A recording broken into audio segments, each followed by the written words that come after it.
क्या आपको भी प्रॉब्लम होती है ब्लाउज़ में औरे पट्टी लगाने में? तो आज हम सीखेंगे ब्लाउज़ में औरे पट्टी से गला कैसे बनाएं, नेक कैसे बनाएं। जैसा कि आप देख पा रहे हैं इस ब्लाउज़ में हमने औरे पट्टी से इसे कंप्लीट किया है। जब भी हम छोटे नेक बनाते हैं तो औरे पट्टी के साथ ही हम रेडी करते हैं। फ्रंट और बैक में देख सकते हो, क्योंकि बहुत सारे लोग गाँव साइड पे हैं तो वो हर ब्लाउज़ में बुकरम ऐड नहीं कर सकते, क्योंकि वहाँ पे सिलाइयाँ भी कम होती हैं, सिलाई के रेट कम होते हैं। तो इस तरह से मैं आपको तरीका बताऊंगी कि फिनिशिंग के साथ औरे पट्टी कैसे लगाएं ब्लाउज़ के नेक में, चाहे सूट का नेक हो चाहे आर्म होल हो। एक ही मेथड से तीनों जगह औरे पट्टी लगती है, सूट के गले में भी, ब्लाउज़ के गले में भी, और आर्म होल जो हम स्लीवलेस का बनाते हैं उसमें भी सेम मेथड से ही हम पट्टी लगाते हैं। तो कुछ टिप्स एंड ट्रिक मैं आपके साथ शेयर करूंगी जिससे कि यहाँ की लूजिंग भी ख़त्म हो जाएगी। जो इस जगह पे लूजिंग होती है ना नेक के पास, वो लूजिंग भी ब्लाउज़ की ख़त्म हो जाएगी। तो सबसे पहले एक कपड़ा लेंगे जिसमें आपने औरे में तिरछे में कट करना होगा। चलिए, जिस पट्टी से आप नेक रेडी करना चाहते हैं उस कपड़े को लेंगे और हमें चेक करना है औरे कपड़ा क्या होता है। मैंने शुरू की क्लास में बताया था, इधर तो खिंच नहीं रहा है, इस साइड पे ये खिंच रहा है, मतलब ये औरेब में है और ये सीधे में है। तो सीधा औरेब में आपको समझ आना चाहिए। इस तरह से तिकोना मैंने फोल्ड कर लिया ताकि दोनों पट्टियाँ एक साथ कट हो जाएं। डबल फोल्ड में है तो दो पट्टी एक साथ कट हो जाएंगी। ठीक है, आप सिंगल सिंगल भी कट कर सकते हैं। पट्टी की चौड़ाई 1.5 इंच पे रहेगी। पट्टी एक्स्ट्रा होगी वो बाद में कट जाती है, 1.5 इंच से कम चौड़ा ना लें अगर आप बिगिनर हैं तो। ये हमारी तिरछी पट्टी कट हो गई, और एक पट्टी भी बोलते हैं। दो पट्टियां हम और कट कर लेंगे ताकि छोटी ना पड़े। अब इन्हें आपस में जोड़ेंगे। कैसे जोड़ेंगे ध्यान से देखें। यहाँ पहले दो पट्टी को एक साथ मैंने कट करके शेप में कट कर लिया। दोनों पट्टी के फेस अपोजिट कर देंगे, तभी ये आपस में अटैच हो पाएंगी। तिरछे से तिरछा जोड़ना है, एक पट्टी का मुंह इस साइड है, एक का दूसरी साइड। फिर ये जब जुड़ जाएगी तो ये सीधी हो जाएगी। ये हमने जोड़ना है दूसरी पट्टी को। इस तरह से पट्टियों की लंबाई को बढ़ाना है। बहुत ज़्यादा डीप नेक होते हैं तब तो हम बुकरम यूज़ करते हैं या पेस्टिंग, पर नॉर्मल नेक में हम और एक पट्टी ही अटैच करते हैं। अब इसे इस तरह से खींचना है, ये ट्रिक है पट्टी लगाने की। इसे खींचेंगे पर जॉइंट पे नहीं खींचेंगे वरना खुल जाएगा। जॉइंट पे मैंने थंब को रखा हुआ है और फिर मैंने पट्टी को खींच लिया। क्यों खींचा? इसकी लूजिंग को ख़त्म करना है, वरना धुलने के बाद ना नेक जो लूज़ हो जाता है वो इसीलिए होता है क्योंकि अस्तर लूज़ पड़ जाता है। अब इसे अटैच करेंगे तो पट्टी की उल्टी साइड ऊपर की ओर रहेगी जहाँ पे जॉइंट है। अब इसे नेक की सीधी साइड पे रखेंगे, ब्लाउज़ की सीधी साइड के ऊपर रख दिया हमने, और इसे एक बराबर मात्रा में सिलते जाएंगे।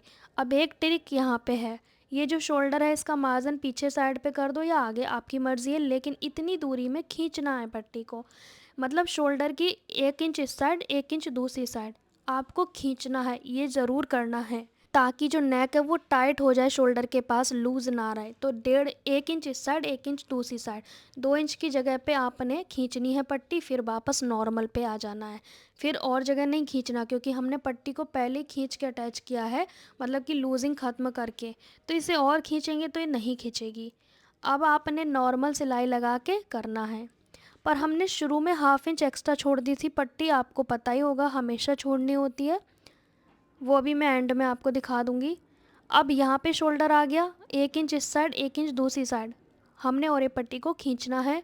मार्जिन मैंने शोल्डर का बैक साइड में कर दिया, दोनों साइड मार्जिन सेम साइड होना चाहिए। जब हमने पट्टी अटैच की थी शुरू में तो 1/2 इंच पहले छोड़ दिया था, अब एंड में भी 1/2 इंच एक्स्ट्रा करके कट कर देंगे।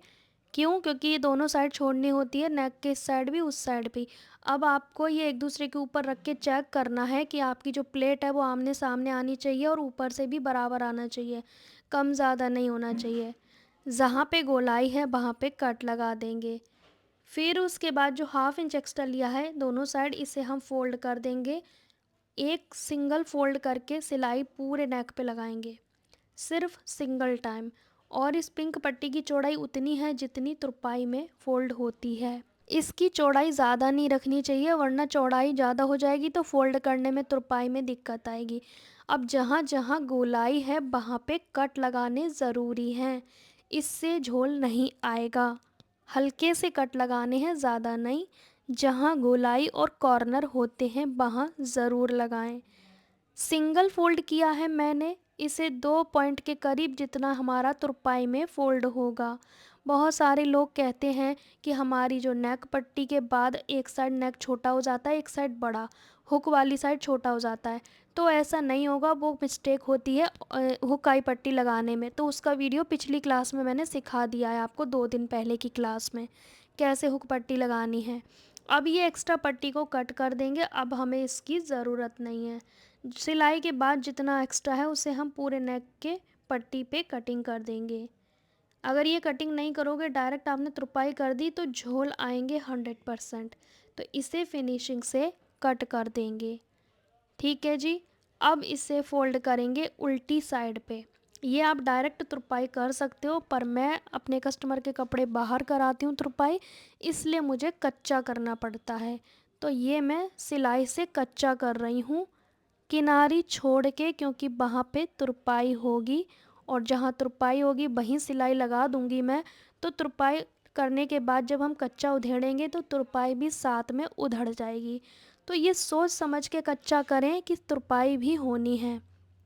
अगर आप खुद कर रहे हो तो आपको कच्चा करने की ज़रूरत नहीं है, बट मैं इसलिए कच्चा कर रही हूँ ताकि भाई कस्टमर के कपड़े में बिल्कुल भी झोल ना आए और जहाँ मैं तुरपाई के लिए भेजती हूँ। तो इस तरह से कच्चा करके इसे रोक लेना होता है। आप देखोगे बिना तुरपाई के भी इतनी अच्छी फिनिशिंग आएगी इस नेक में कि आप खुद हैरान हो जाओगे। बस देखो, आप ध्यान से देखो, मेरी मशीन छोटे छोटे स्टेप में चल रही है, क्योंकि मैं आपको ऐसा ही सिखाना चाहती हूँ, रिलैक्स तरीके से। आपको बारीकी से सीखना है तो थोड़ा वीडियो बड़ा होगा ही होगा। अब इस नेक की फिनिशिंग देखो, ना तो इसमें तुरपाई हुई है, ना ही इसमें आयरन प्रेस किया है, कुछ भी नहीं किया है, लेकिन फिनिशिंग देखो, काम में फिनिशिंग आएगी तो आपको आयरन प्रेस करे बिना भी इतनी ही फिनिशिंग नज़र आएगी जैसे प्रेस करके आती है, आयरन करके आती है। सोचो तुरपाई और प्रेस होने के बाद कितनी अच्छी फिनिशिंग आएगी। लास्ट में मैं आपको समझा रही हूँ कि ये जो प्लेट है ना, आमने सामने होनी चाहिए। ये नहीं कि कहीं से छोटा बड़ा है तो कैंची से उड़ा दिया, नहीं, फिर तो वो छोटे बड़े पार्ट हो जाएंगे। सिलाई में मिस्टेक हुई है तो सिलाई से सुधारोगे, कटिंग से नहीं। नेक हमारा कंप्लीट हो गया। तो कैसा लगा आपको मेरा ये तरीका ब्लाउज में और एक पट्टी लगाने का? अगर दोनों ही चैनल पे हमारे बहुत ही अच्छी वीडियोस आती हैं सिलाई से रिलेटेड, आप दोनों ही चैनल की वीडियो वॉच किया करें। एक दूसरे का लिंक मैं कम्युनिटी पोस्ट में दे देती हूँ, इस चैनल का उस चैनल में, उस चैनल का इस चैनल में। इस तरह से आप दोनों ही चैनल पे वॉच कर सकते हैं वीडियोस को। बाकी आप हमारे प्लेलिस्ट को चेक करें, जिसमें शोल्डर आर्म होल से हर तरह की वीडियो मिल जाएंगे, क्योंकि आप लोग कमेंट करते हो शोल्डर आर्म होल की वीडियो नहीं मिलती। तो आपको प्लेलिस्ट चेक करनी चाहिए। 20 से 25 वीडियो हैं जो कि बैक नेक के अकॉर्डिंग मैंने डाले हुए हैं। बैक नेक छोटा है, बड़ा है, कॉलर है, बोट नेक है, हर तरह के नेक के अकॉर्डिंग आपको मिल जाएंगी शोल्डर आर्म होल की वीडियो। सो गाइज़, ये तरीका कैसा लगा आपको नेक में और एक पट्टी लगाने का? अच्छा लगा है तो लाइक शेयर करना। मिलेंगे नेक्स्ट टाइम, तब तक के लिए बाय बाय।